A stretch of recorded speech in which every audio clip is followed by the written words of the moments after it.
Friends, how are you. मैं अमृत Shukla only UPSC पे आपका स्वागत करता हूं। उम्मीद करता हूं कि अच्छे होंगे। इन्वायरमेंट की अगली क्लास में आपका स्वागत है। ये 5वीं क्लास है जिसमें आप सजीव, चौथी क्लास में हमने सजीव पढ़ना शुरू किया था, उस क्रम को हम इसमें जारी रखेंगे। तो सजीव आज इस क्लास में हम कंप्लीट कर लेंगे। उसके बाद में जो इसका क्वेश्चन है वो हम अगली क्लास में करेंगे। करीब 50 से 60 क्वेश्चन करेंगे, तो वो बहुत जरूर उसको मिस मत कीजिएगा। तो आइए क्लास शुरू करते हैं। और एक चीज़ और है, आप वेबसाइट रोज विजिट किया कीजिए। वहाँ पर बहुत सारे कंटेंट हम लोग लगातार डाल रहे हैं आपके पढ़ने के लिए। वेबसाइट है www.onlyupsc.in, जो आपको वीडियो के साथ भी दिखाई पड़ती है। तो आइए क्लास शुरू करते हैं। नमस्कार विद्यार्थियों, कैसे हैं? उम्मीद करता हूँ कि अच्छे होंगे, खुश होंगे। आइए पर्यावरण की अगली क्लास शुरू करते हैं। हम सजीवों का लक्षण पढ़ रहे थे कि सजीव का लक्षण क्या क्या होता है। किसी भी पदार्थ को सजीव क्यों कहा जाए, उसके पीछे जो उसके गुणधर्म है उसको हम पढ़ रहे थे।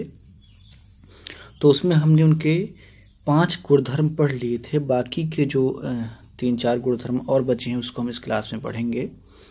और उसके बाद में फिर हम 50 क्वेश्चन लेंगे जो इस सजीव वाले चैप्टर से आते हैं अक्सर। ठीक है, तो ये प्रक्रिया हम जारी रखेंगे। देखिए, ज़्यादा से ज़्यादा सवाल करने से फ़ायदा ये है कि एक तो जब आप बार बार सवाल करते हैं, इसका मतलब कि आपका जो दुश्मन है, यानी कि जिससे आपको लड़ना है, उससे आप मुखातिब होते हैं कि वो क्या है, कैसा है। ठीक है, तो सवाल करना बहुत ज़रूरी है। आप पढ़ाई करते हैं, ठीक है, ये एक पक्ष है, लेकिन जो दूसरा और सबसे महत्वपूर्ण पक्ष है कि जो आपने पढ़ा वो कितना सार्थक है और सवाल में वो कहाँ तक अब जो है आपका मदद करेगा, इसका जांच साथ में करते रहना बहुत ज़रूरी है। ठीक है, तो आइए देखते हैं। अब अगला गुणधर्म हम पढ़ते हैं सजीव का।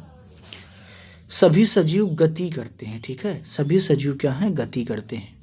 एक बार मैं रिकॉल कर दे रहा हूँ, ये पीडीएफ मेरे पास है।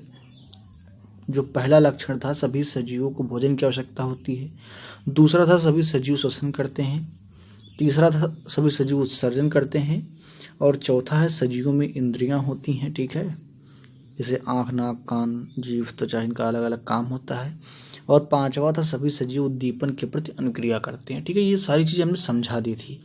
और अगर कोई इस क्लास से जुड़ रहा है हमारे चैनल पे, तो उसके लिए एक सजेशन है कि वो प्लेलिस्ट में जाए इन्वायरमेंट वाले में, और वो चौथी क्लास देखे। वहाँ से आपको ये सजीव वाला चैप्टर पूरा समझ में आएगा। और शुरुआत से एकदम पढ़ने के लिए पूरा एक तरफ से वीडियो पड़ा हुआ है, आप उसको विजिट कर सकते हैं, देख सकते हैं। ठीक है, तो आइए देखते हैं। सभी सजीव गति भी करते हैं। सभी सजीवों को गति करने का तरीका अलग होता है। सभी सजीवों का गति करने का तरीका अलग होता है। ये परंतु यहाँ पर गलत लिखा हुआ है, परंतु गति सब में होती है। ठीक है, गति सब में होती है। ये जो टेक्निकल प्रॉब्लम है कहीं कहीं पर आ जाती है, और ये पीडीएफ बनाते वक्त अक्सर हो जाता है। ठीक है, कुछ जंतु चलते हैं, जैसे मनुष्य है, शेर है, कुत्ता है, बिल्ली है आदि। इन जानवरों में अलग अलग गतियों के लिए इनकी अस्थियों में अनेक प्रकार की संधियां पाई जाती हैं। ठीक है, तो इन गतियों को संपादित करने के लिए बहुत सी संधियां पाई जाती हैं, ये बात एक कह रहा है। यहाँ पर मैं एक दो चीज़ मैं आपको समझा दूं कि सभी सजीवों में गति होता है, इसका मतलब क्या है, इसको आप समझ लीजिए अच्छे से। जैसे इंसान है, जानवर हैं, उनको आप देखते हैं कि वो दौड़ते हैं, भागते हैं, बैठते हैं, उठते हैं, लेकिन कई बार आपको कुछ जीवों में संशय हो जाता है कि वो गति करते हैं कि नहीं करते हैं। और गति की परिभाषा कितनी बड़ी है, कितनी व्यापक है। क्या गति का मतलब चलना, दौड़ना, बैठना होता है या कुछ और होता है? जैसे पेड़, मैं शुरुआत से बता रहा हूँ कि पेड़ भी एक सजीव है, और आप जानते हैं, तो वेल नोन है, इसमें कोई बहुत बड़ी बात नहीं है। पेड़ क्या है? सजीव है। मेरी हेडिंग क्या है कि सभी सजीव गति करते हैं। तो क्या पेड़ को आपने चलते हुए देखा है? किसी ने देखा है? अगर देखा है तो कमेंट कर दे भाई, मैं तो उससे मिलना चाहूंगा। पेड़ कभी गति करते हैं क्या? तो गति करते हैं ये बात सही है, लेकिन चलते हैं ये बात सही नहीं है। अब गति का मतलब क्या होता है ये समझना जरूरी है। जैसा कि मैं कह रहा हूं कि चलते हैं ये बात गलत है, लेकिन गति करते हैं बात सही है। तो गति का इसका मतलब कि जो परिभाषा है वो सिर्फ इस बात से बंधा हुआ नहीं है, वो सिर्फ चलने तक महदूद नहीं है। महदूद का मतलब बंधा हुआ होता है, ये उर्दू का शब्द है।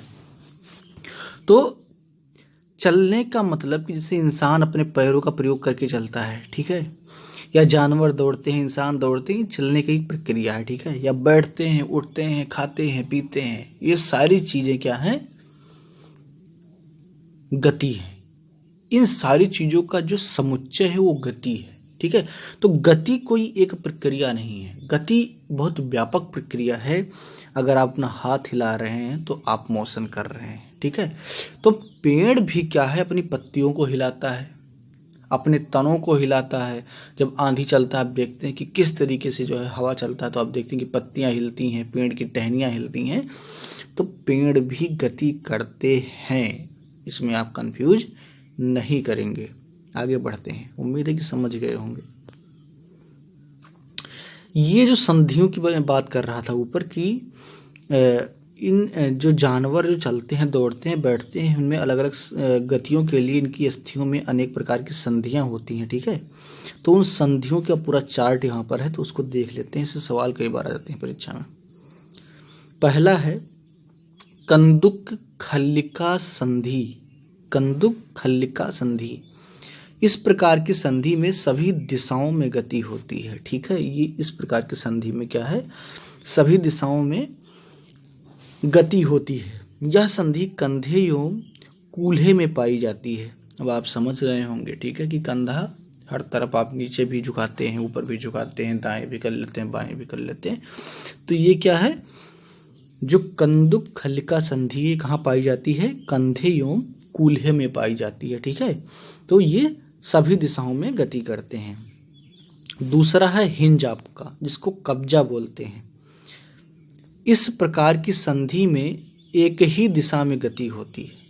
इस प्रकार के संधि में एक ही दिशा में गति होती है। यह संधि कोहनी एवं घुटने में पाई जाती है। आपका घुटना नीचे की तरफ जाता है, जैसे कि पैर में आपका जो घुटना है वहां से आप पैर को ऊपर नहीं ले जा सकते हैं, टूट जाएगा, नीचे लेकर के जाते हैं आप। तो इसका मतलब कि एक दिशीय होता है। कब्जा का मतलब क्या होता है, जैसा कि आप देखते हैं कि दरवाजा होता है, और दरवाजा को खोलने के लिए एक छोटा सा यहाँ पर एक जो है एक इक्विपमेंट लगाया जाता है, जिसको कब्जा बोलते हैं। तो हमेशा दरवाजा क्या है, किसी एक दिशा में खुलता है, ऐसा नहीं कि दोनों तरफ खुलता है। हो सकता है कि कोई लोग बनवा ले कि दोनों तरीके से खुलता है, लेकिन अगर दोनों तरफ से वो दरवाज़ा खुलता है, अब तो नए नए आ गए हैं जो इस शीशे वाले दरवाजे होते हैं, वो दोनों तरफ खुलते हैं, लेकिन जो पारंपरिक दरवाज़ा होता था वो एक तरफ खुलता था, ठीक है, क्योंकि एक तरफ से उसको रोकना होता था। अब तो पीछे से उसको रोक दिया जाता है, ठीक है। तो अब ऐसा हो गया है। तो ये जो कब्जा है, ये इसको मैंने जो है थोड़ा सा आसान करने के लिए बता दिया आपको। बाकी ये कोई एक परिभाषित तरीका नहीं है समझाने का, इसको मैंने आपको आसान करने के लिए बता दिया। तो जो हिंज है, जो संधि है, हिंज संधि है, इसमें क्या होता है कि एक दिशीय गति होती है, जैसे कि कोहनी और घुटने में संधि पाई जाती है, ठीक है। आगे देखते हैं अचल संधि। इस प्रकार की संधि में कोई गति नहीं होती है, जिसके चल का मतलब चलना होता है, अचल का मतलब रुकना होता है, यानी कि स्टॉप। तो इसका मतलब जो है एकदम स्पष्ट है, शब्द से ही स्पष्ट है। तो इस प्रकार की संधि में कोई गति नहीं होती है। यह हमारे सिर में पाई जाती है। आपके सिर में कोई गति नहीं होती है, ठीक है। आप जो है गले के आसपास जो इससे आप सिर को घुमाते हैं, लेकिन सिर के बीचों बीच से आप सिर को नहीं घुमा सकते हैं। मतलब कि आप मत्था को घुमा के इधर से उधर कर लिए, नहीं होता है, घूमता नीचे से ही है। जब घर में आप काम कर रहे होते हैं तो इस बात की प्रायिकता बहुत ज़्यादा होती है कि आपके वीडियो बनाते समय आपको डिस्टर्ब किया जाएगा, और मैं बहुत बार होता हूँ। फिलहाल देखते हैं, क्योंकि घर में सबको इस प्रकार की आदत नहीं होती है, वो तो शांत रहें या, ठीक है। तो क्लास देखते हैं हम आगे। दुराग्र संधि, ठीक है। दुराग्र संधि क्या होता है ये हम देख लेते हैं। अचल संधि आपने समझा इससे पहले।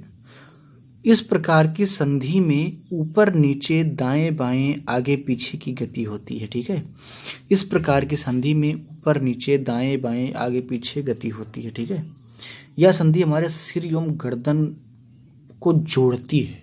ठीक है, वो जो मैं अभी आपको बता रहा था कि जिसके द्वारा सिर घूमता है, आपके सिर में कोई मोशन नहीं होता है, उसमें जो हड्डी वो नहीं घूमती है, उसके नीचे वाला पार्ट जहाँ से सर घूमता है, ये उसकी बात कर रहा है। तो दुराग्र या खोटी संधि वहीं पाई जाती है। ठीक है, तो ये थी आपकी संधि। इन संधियों का आप एक स्क्रीनशॉट ले लीजिएगा, क्योंकि इसे सवाल डायरेक्ट कई बार परीक्षा में आते हैं, और ये संधि अगर हो सकता है आपने अभी तक सुना ही ना हो। ठीक है, तो इसीलिए मैंने इसको मेंशन कर दिया कि कुछ बच्चे ना आए। देखो, मेरा उद्देश्य ये है कि कोई भी सवाल बाहर से ना आए, और अगर जितने आराम से मैं पढ़ा रहा हूँ, एकदम परीक्षा भी काफ़ी दूर है, तो आप उतने आराम से धीरे धीरे करके हर चीज़ को समझ लीजिए। कोई जल्दबाजी नहीं है। ठीक है, जल्दबाजी में जो होता है वो डिस्ट्रैक्ट हो जाता है, बहुत दूर निकल जाता है। एग्जाम्पल के लिए मान लीजिए कि आप यहाँ पर हैं और यहाँ आपको जाना है। ठीक है, ये है आपका जो है, यहाँ पर आप हैं और ये आपका लक्ष्य है।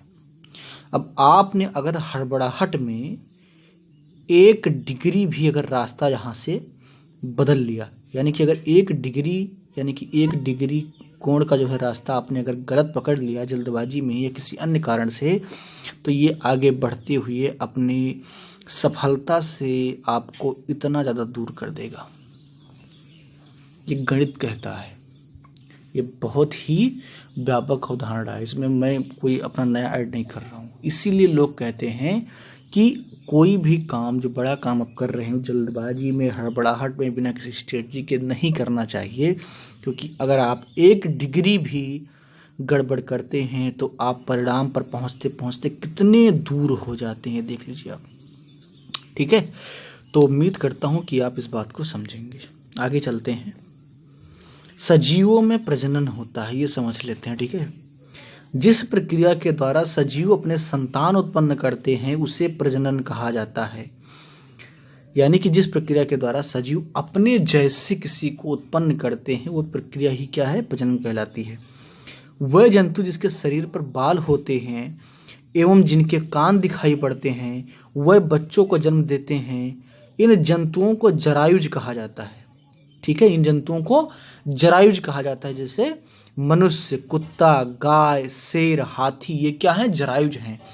मैं आपको बता दूं कि पीसीएस की परीक्षा में कई बार जरायुज के उदाहरण से सवाल आए। पूछ लेता है कि हाथी क्या जरायुज है कि नहीं जरायुज है, तो इसको आप ध्यान से देख लेंगे, उदाहरण आप सारे याद कर लेंगे। और जरायुज होता क्या, इसकी परिभाषा एक बार अगर ध्यान में रखेंगे तो कभी भी गलत नहीं होगा, क्योंकि अधिकतर जानवरों को आप या तो सामने से देखे होते हैं या आपने टेलीविजन में देखा होता है। ठीक है, या अन्य माध्यमों से देखा होता है। तो अगर आपको उनकी परिभाषा पता है, उनका जो पहचान करने का तरीका है वो पता है, तो आप अपने दिमाग में स्क्रॉल करेंगे और आपको मिल जाएगा उसका जवाब। तो इसलिए परिभाषा जानना बहुत ज़रूरी है। तो जरायुज की परिभाषा क्या होती है कि जिनके कान दिखाई पड़ते हैं और जिनके शरीर पर बाल होता है, वो बच्चों को जन्म देते हैं, ये सब जरायुज की श्रेणी में आता है। ठीक है, आगे देखते हैं। वह जंतु जिनके कान दिखाई नहीं पड़ते हैं एवं जिनके शरीर पर बाल नहीं होता है, वह अंडे देते हैं। इन जंतुओं को अंड प्रजक कहा जाता है। ये अंड प्रजक होते हैं, जैसे पंछी, मेढक, बतख, मछली, ये अंड प्रजक हैं। ठीक है, ये क्या है?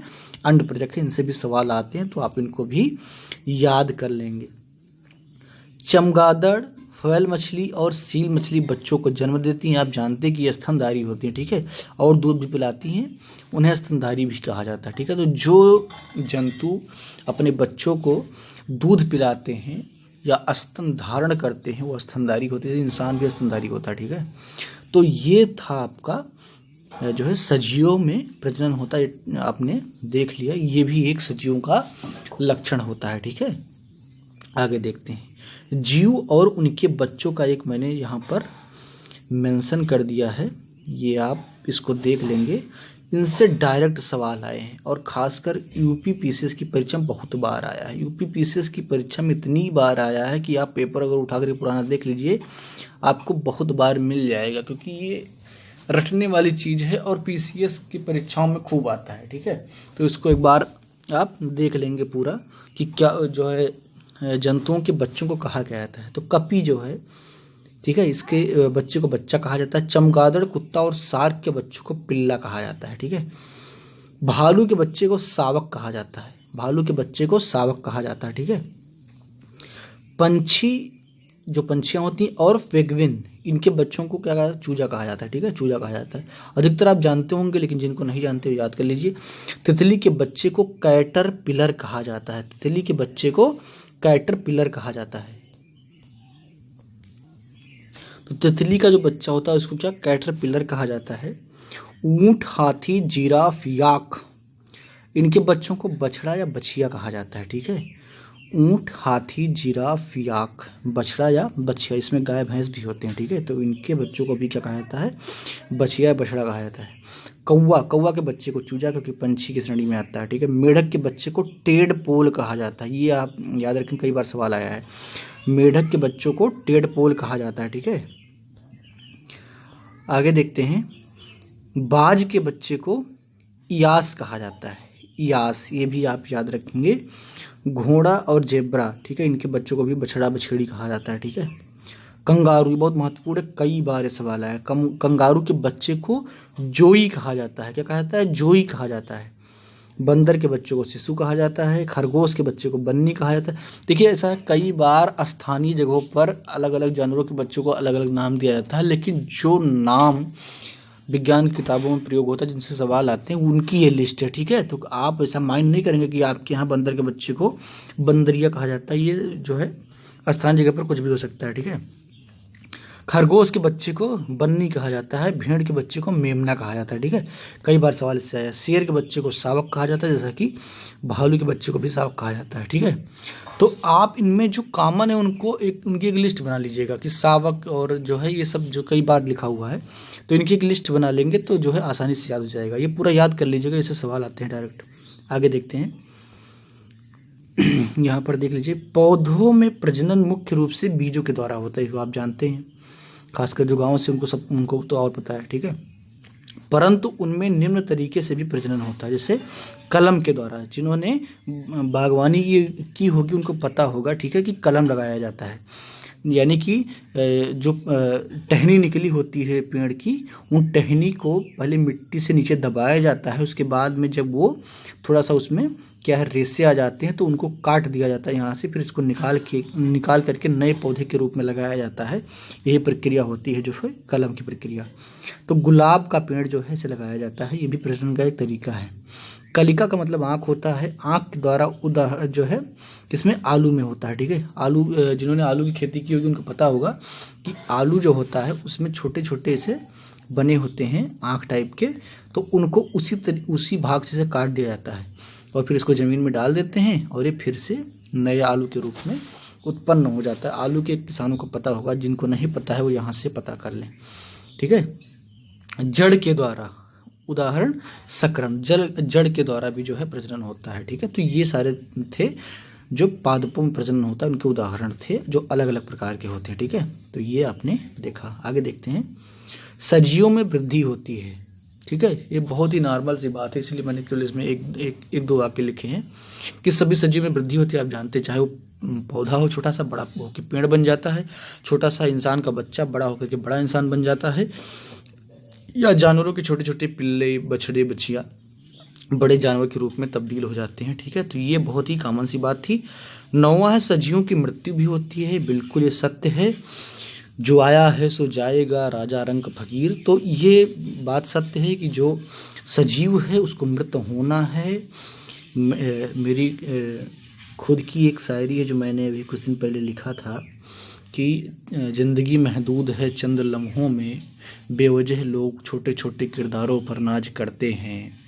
तो ये छोटे छोटे जो किरदार का मतलब कि आपकी छोटी छोटी भूमिका है, आपकी होने की वजह से उस पर लोग जो है बेवजह नाज करते हैं, गुमान करते हैं, उसके बीच उसके द्वंद्व रखते हैं, जबकि सबकी ज़िंदगी महदूद है छोटे से लम्हे में, छोटे से टाइम में। ठीक है। तो ये मेरी शायरी थी। आप चाहें तो इस पर दाद दे सकते हैं कमेंट के माध्यम से, ठीक है। तो इस क्लास में इतना ही सजीव वाला चैप्टर मैंने कंप्लीट कर लिया है। इसमें जितने लक्षण सजीव के हमने पढ़ लिए हैं और इनके सवाल आपको नेक्स्ट क्लास में मिलेगा, जिसमें हम करीब 50 से 60 सवाल लेंगे। और इसमें जो कुछ बच गया है, जिससे बहुत सारी चीज़ें पढ़ाई के दौरान बच जाती है, तो उनको सवालों के माध्यम से कवर कर लिया जाता है, ठीक है। तो उम्मीद करता हूँ कि आपको पसंद आया होगा, और अगर आपको पसंद आया है तो लाइक कीजिए, अपने दोस्तों के पास शेयर भी कर दीजिए और कमेंट बॉक्स में अपनी राय जरूर दीजिए। धन्यवाद।